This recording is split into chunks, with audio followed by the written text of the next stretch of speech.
I can't think of two better people to put in charge of this initiative than Elon Musk and Ramaswamy, because they're from the private sector. They're not taking a salary. They're not interested in getting a federal pension someday. They're interested in doing the right thing for the taxpayers and for the American people. And if they have a Congress to work with them, we're going to get some things done. This can be really interesting how it works. Ready to clean house. Some already celebrating the D.C. outsiders to lead the Department of Government Efficiency.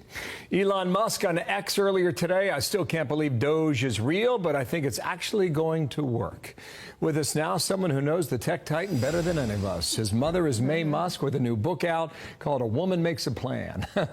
Good title. Good morning to you, and thank you for your time. Good morning. What has he told you about the transition so far? Well, you know, I went to Mar-a-Lago for a gala, which was really fantastic. Everybody was so excited and happy and glamorous, and we just see a better future. So that was just a wonderful evening. And then the next day we spent, and I kind of sat down while he had meetings, which I love, because then they were talking about what they're going to do.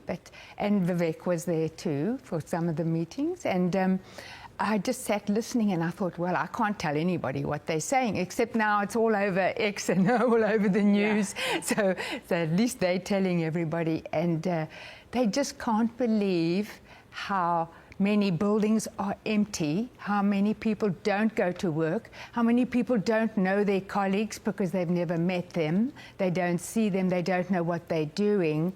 And then they joked and they said, oh, I bet they're using COBOL. So now that's very funny for tech people. Yeah. For me, I had to look it up. No, I know what you mean. It's like the old systems. Yes. And it must be shocking for somebody who is so advanced technologically to then go to the government and say, what are these things that you're using? It's interesting that the idea of government efficiency, it comes up over and over again. But there is some hope that this time it could actually make a difference. And Fareed Zakaria from CNN thinks it's possible. Watch. Wow. In fact, a good part of the rage that has built up among parts of the Republican base over decades has been centered on the notion that party leaders have promised repeal again and again, but never delivered. With Doge, we may finally get an effort to actually deliver on the central Republican promise of the last 70 years. And we will find out what America thinks of it. About how your son, Elon Musk, has been told many times, this will never work. It can never happen. That's impossible. And he's like putting rockets into space. This is something that he can do? Yes, and it's going to be quite easy because they're going to, start with what did you do this past week? And then also come into the office. And just those two will eliminate a lot of people. And rightly so. Because if you didn't have to come in and prepare things, it makes things much easier. You know, one thing I was thinking about, there are a lot of alpha males in that room. I mean, between Donald Trump and your son and Vivek and all the others, how are they going to make this work? Oh, they're going to make it work. Yes, they're all on the same page.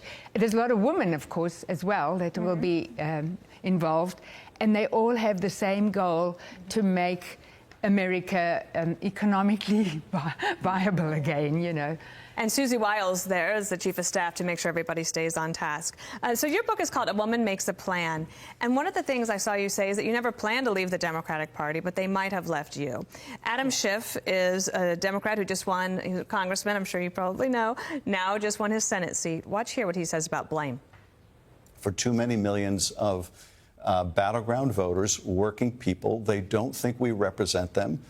And we have to make that case anew. I think the entire Democratic Party bears a responsibility, myself included, and the former president. The existential question is, if you're working hard in America, can you still earn a good living? And too many people doubt that that's possible. And so the Democrats are trying to find their footing. You talk about making a plan. Do they have one? Yes, they...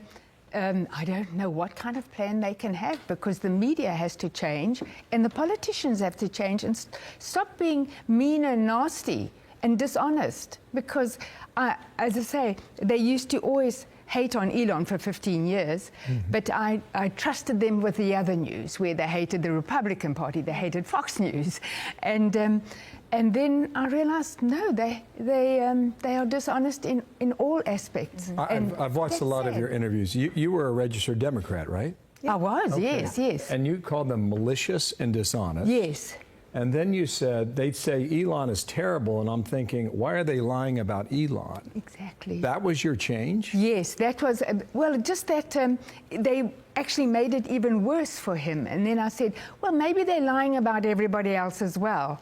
And it made me angry. I used to actually post people who, like the New York Times, CNN, or MSNBC, and the journalists involved, and say, shame on you, but nobody cared. And I'm talking about 8 years ago I was doing that. And it will change now. So this book is called A Woman Makes a Plan. I'm excited to read it. What do you think is like some of the top 2 messages in here for people who would be your reader? First of all, at the age of 76, I'm on your show, and you can still be smart and active and working a lot. And then also make your children independent and responsible for their own choices, because that's what my 3 kids do. And that's in the book. You have something Yes. there. Yeah, I can't wait to read that part of it. Yes. May Musk, thank you so much for being with us today. I'm glad to know that you're Nice in New to see York. you. We might call upon you again. Great. It'd be good to see you. Thank you. Thank you. you. Thanks, May. I'm Steve Ducey. I'm Brian Kilmeade. And I'm Ainsley Earhart. And click here to subscribe to the Fox News YouTube page to catch our hottest interviews and most compelling analysis.